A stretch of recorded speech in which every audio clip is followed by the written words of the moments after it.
Today I'm going to be updating about my stock account and the market.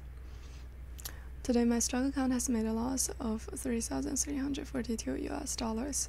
US stocks closed higher on Thursday as the First Republic Bank's rescue effort boosted the market. No fear Credit Suisse crisis. The European Central Bank announced 50 basis points with the Federal Reserve to follow.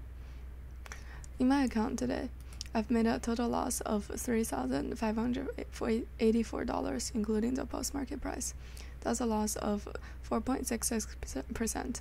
The net asset of my account is $73,346.89. Right now, the total PL in my account is 27,834.57. Today, SQQQ made a loss of 7.88% to 34.02, and DRV made a gain of 0.31% to 51.82. In the post-market, it rose for another 0.81% to 52.24. Today, market closed higher, with the tech and banking industries recovered from the SVB crisis. Dow Jones Industrial Average rose for 1.17%, Nasdaq rose for 2.48%, and S&P 500 rose for 1.76% to 3,960.28 points. Internet content and information rose for 4.29%. Sentiment were boosted by the news that the Credit Suisse said it had borrowed $53.7 billion from the Swiss National Bank and would receive a total of $30 billion. The First Republic Bank received the capital injection news, pushing the bank shares rebound. According to the report, the big banks will be to the First Bank deposited a total of $30 billion, including Goldman Sachs and Morgan Stanley, will deposit $2.5 billion. Bank of America, Citi, JP Morgan Chase, Wells Fargo each deposit $5 billion. New York Mellon, PNC, Street Bank, and the United States Bank Trust each deposit $1 billion. On Thursday, the Treasury Department, the Federal Reserve, the Federal Deposit Insurance Corporation, and the Office of Comptroller of the Currency issued a joint statement. U.S. Treasury Secretary Janet Yellen and the Federal Reserve Chairman Colin Powell said, "The bank's deposit support for the First Republic Bank proves the resilience of the banking system. The Fed is always ready to provide liquidity to eligible institutions." Technology stocks also generally rose Thursday as investors bet that the banking crisis would force the Fed to change its outlook for monetary policy at its next policy meeting. In addition, the Credit Suisse received financing from Swiss Bank, also boosted market sentiment. Credit Suisse announced overnight that it will borrow up to nearly $54 billion from the Swiss National Bank to secure short-term liquidity. That gives the troubled bank some respite. Credit Suisse announced it was planning to exercise its option to borrow up to 50 billion Swiss francs from the Swiss National Bank under secured loan arrangements and short-term liquidity arrangements, which will be fully secured by high-quality assets. Credit Suisse shares fell to a record low on Wednesday after a report that the bank's largest shareholder, Saudi Bank, said it would not provide the additional aid. The move follows widespread fears of the banking crisis. Greg Fleming, CEO of Rockefeller Capital Management and former president of JP Morgan Wealth Management, said, "Similar to 2008, the market is looking for its next weakest person, and the agent is unsecured deposits." Concerns about the Credit Suisse grew up, sending another European bank stocks lower and causing a chain reaction in the U.S. market starting Wednesday. On Wednesday, the Dow fell as low as 725 points, closing 280 points lower, or 0.87%. The S&P was down 0.7%. Given that the trigger for the crisis was an aggressive wave of central bank hikes, the focus has shifted to whether the central banks, including the Federal Reserve, will be forced to turn. Moody analyst chief economist Mark Zandi said he expects the Fed to delay raising interest rates next week, suggesting its rate hike cycle is over. He also believes that there will be no recession and that a soft landing is still possible. Paul Craig Roberts, our former Treasury official, says the Fed's policy is the cause of current Bank of America industry crisis, which could affect the rest of the world, including Europe. Mr. Robert warned. The Fed's high interest rate policy has forced the bank into bankruptcy. This is the root of the problem. If the Fed continues to raise interest rates, more banks will go bankrupt. He also says the current crisis in the U.S. banks could affect the rest of the world, with some European banks, such as Credit Suisse, already at risk. After Silicon Valley banks and signature banks closed, more people think the recession will accelerate. Financial markets are significantly tightening, said Jim Caron, head of global fixed income macro strategy at JP Morgan. The market thinks this increases the risk of a recession, with stocks down and bond yields down. It looks like the market is embracing a rate cut, and that could actually happen. Global investment portfolio manager Keith Bonahan said, "There is no doubt that this is changing how we as investors view the investability of financial institutions suitable for the banking sector. It also leads us to think how the industry will respond to more forms of regulatory pressure of these companies in the future."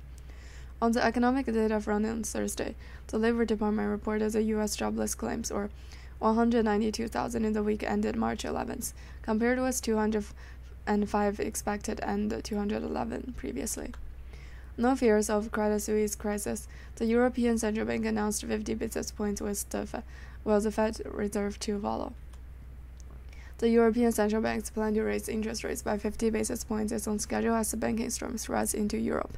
The ECB said it expected inflation to remain too high for a long time. So the decision was made to ensure that inflation would return to its medium to long-term 2% target in time. Regarding the recent banking turmoil, the ECB said it was closely monitoring current market tensions and was ready to react if necessary to ensure price and financial stability in the Eurozone.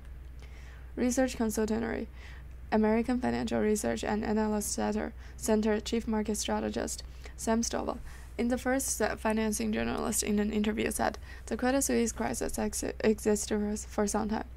So the European Central Bank today still decided to raise interest rates by 50 basis points. May also be due to the clear problem of credit issue and Credit Suisse credit issue and ready to respond. Stovall expects the Fed to raise the Fed funds rate range to 4.75% to 5% next Wednesday.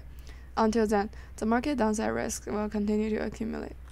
The next 7 days will be as long as century. Stovall way, with the Federal Reserve interest rates decision post-landing. U.S. stocks are expected to harvest a wave of small rise. No guidance on the interest rate path was given. On Thursday, the European Central Bank announced its latest interest rate decision, raising the three key interest rates by 50 basis points, basically in line with the market expectations. Among the three major interest rates, the refinancing rate rose to 3.5%, the marginal lending rate 3.75%, and the deposit rate 3%. Since the process of raising rates began in July, the ECB has raised interest rates sharply 6 times in a row to curb inflation, by a total of 350 basis points. As financial stability concerns rise, ECB officials counter recent practice without giving guidance on their next policy meeting in May. Rising uncertainty strengthened the management committee policy rate decision using the importance of data method. Interest rate decision will depend on the management committee according to the upcoming economic and financial data, the dynamics of potential inflation, and the strength of monetary policy transmission and inflation outlook assessment. The European Central Bank said in a statement. Mark Chandler, Chief Market Strategist at Bank Global Exchange, told China Business News, in contrast to the past, the ECB has not given a pre-commitment to raise interest rates at future meetings, which is interpreted by the market as dovish. He says the market expectations for the end of the ECB rate hike quickly retreated to 3.525% from 4.25% a week ago. The Guard. The determination to fight inflation will not weaken our determination. Our determination to fight inflation has not waned, and we're determined to return inflation to its 2% target in the medium term.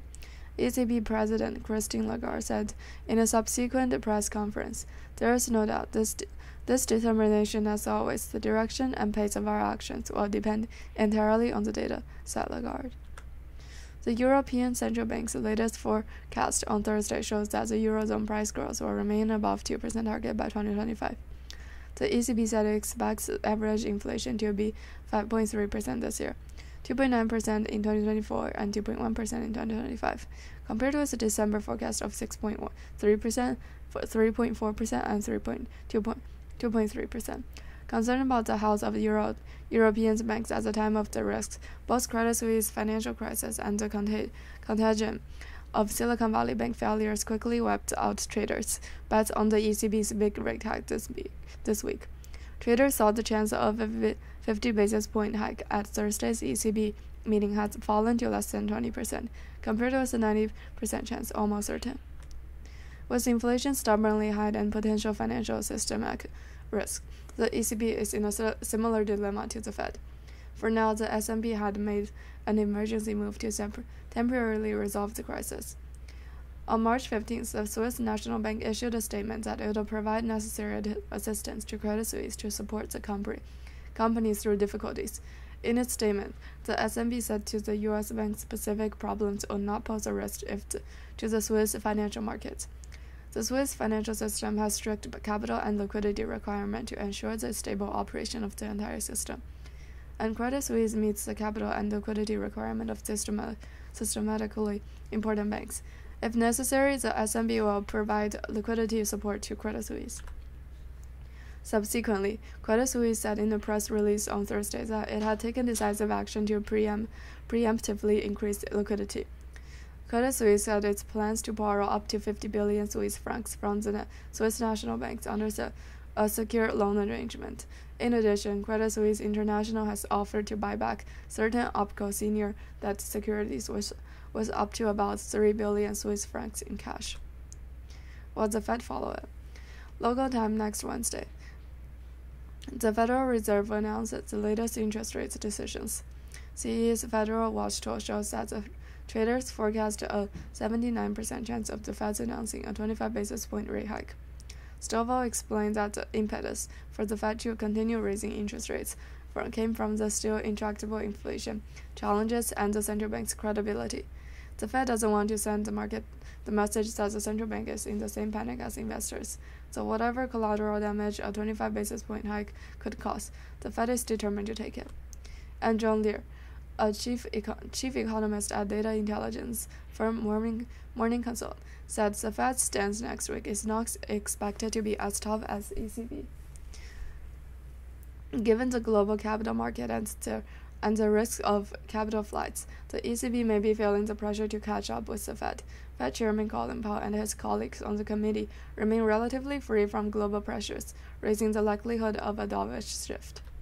That's all I have for today. Thank you for listening. Don't forget to subscribe and like. See you next episode.